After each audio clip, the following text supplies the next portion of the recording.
Hi, first grade. Last week we talked about throwing. We turned our body, made sure our elbow was high and the ball was pointed away. We pointed at our target. Today we're going to work on catching. So I have a plastic cup and I have a ping pong ball, but if you don't have a ping pong ball, a wadded up piece of paper works great also.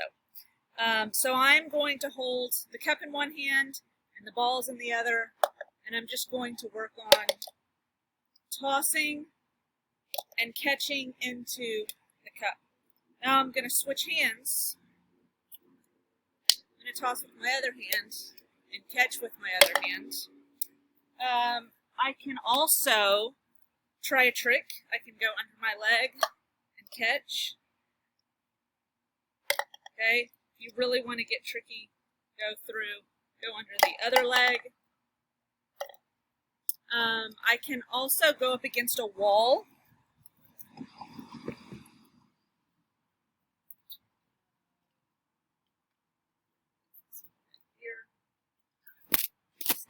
I can toss my ball against the wall and catch. Toss and catch.